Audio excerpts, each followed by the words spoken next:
Thanks, Acting Speaker. And today I rise to contribute to the Education, Training and Reform Amendment Bill 2024, which fundamentally is to enhance and to improve the regulation of schools and other educational institutions across our state. And I'm pleased that the opposition are not opposing this bill. I'd also like to give an acknowledgement and a shout out and send my condolences and best wishes to the Auburn Primary School yesterday of the incident that occurred there yesterday, and we just wish them all well and our condolences to the family that lost one of the young ones. This bill introduces several reforms aimed at strengthening the compliance and enforcement powers of the Victorian Registration and Qualifications Authority, and by equipping the VRQA with the necessary authority, we can better prevent unregistered or non-compliant schools from slipping through the cracks and ensuring that every student receives a safe and high-quality education. Of course, the bill also reduces the administrative workload for school principals by allowing the principal to delegate some responsibility for work experience and structured workplace learning arrangements. Of course, this change will enable principals who have an incredible workload not only dealing with the things at the school, but also dealing with all the other issues that come in from outside the school through the parents and families and other agencies that influence the education process. But it will enable principals to focus more on leading their schools while the staff with relevant expertise can manage some of that workload that the principals would have been carrying.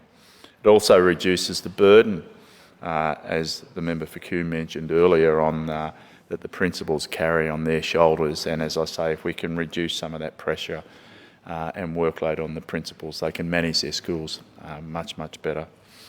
Of course, in Melton we work very closely with our schools, as I assume most members in this chamber do, and I visit my schools out in my electorate on a regular basis. And in fact, last Friday, due to I think National Teachers' Day, I was out at Binat Primary School, which is our newest primary school in Melton, out in Brookfield there, and it was fantastic to catch up with some of the school captains and the assistant principal, Chris Carpenter. It was fantastic. It's a great school and growing rapidly with numbers in a newish area and a developing area of Melton.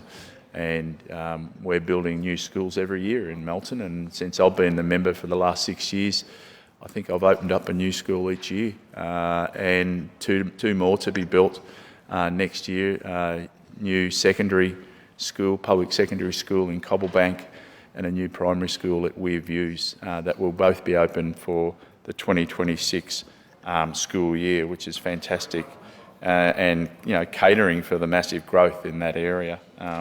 And of course, this Friday I'm going out to St Francis Christian College and their new campus at Cobblebank, and we provided, I think it was in excess of $5 million to that school to build part of their new or stage one of their new campus, and it'll be great to go out there on Friday and assist with the official opening of that campus. So we have a great relationship with not only our public schools but also our independent and Catholic schools in the Melton electorate.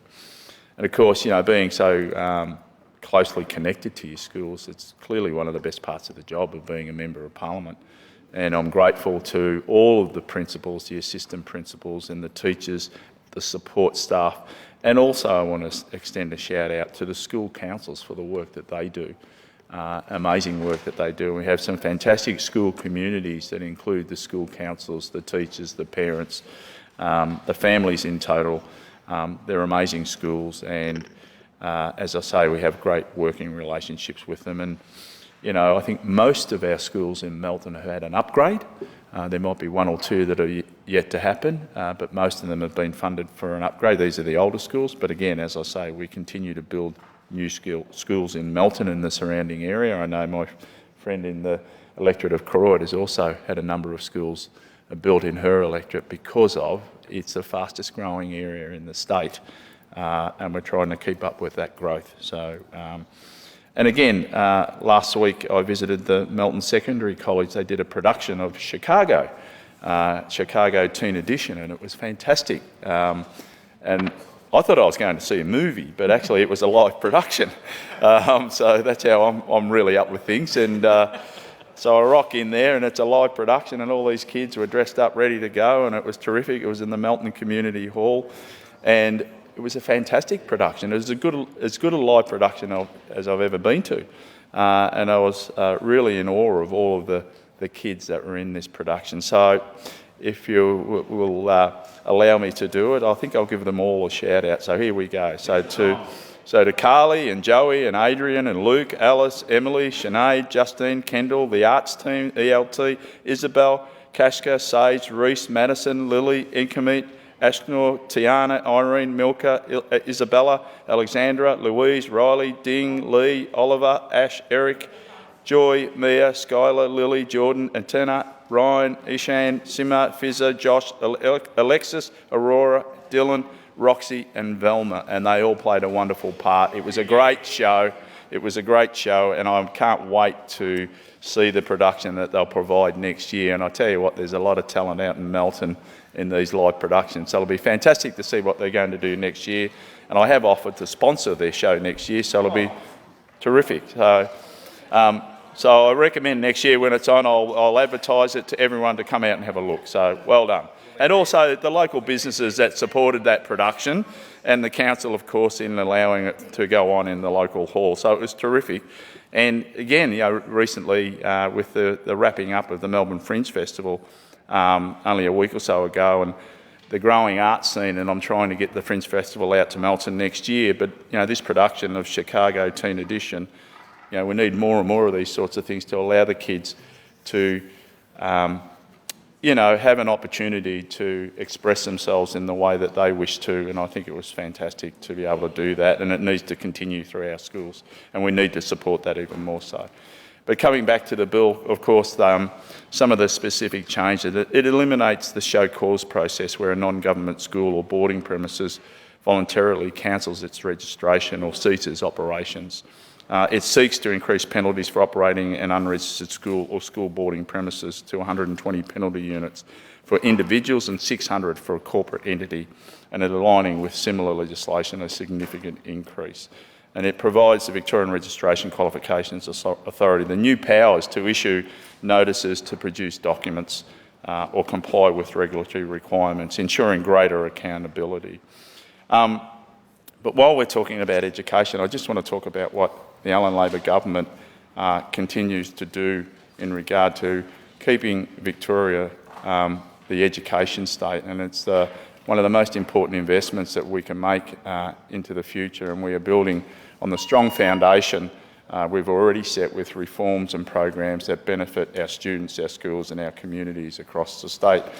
So I'll just run through a few things that this government's provided, and it was already been mentioned in earlier contributions, and that's the phonics.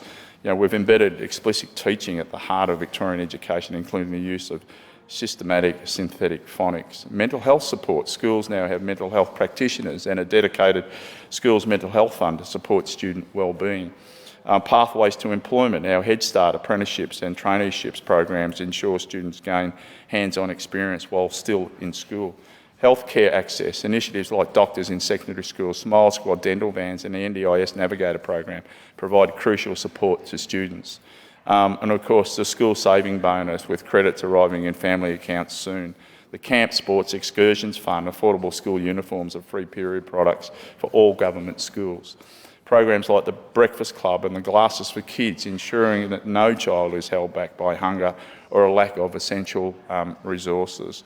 And of course we've expanded programs like out of hours school care, the Student Excellence Program and primary mathematics and science specialists to enhance learning outcomes.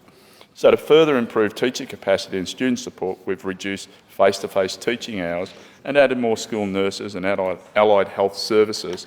And we've also launched the Victorian Academy of Teaching and Leadership with programs like the Teaching Excellence Program and we're actively supporting teachers and students working in regional Victoria. And of course, with these reforms, the Allan Labor government continues to invest in the future of every student.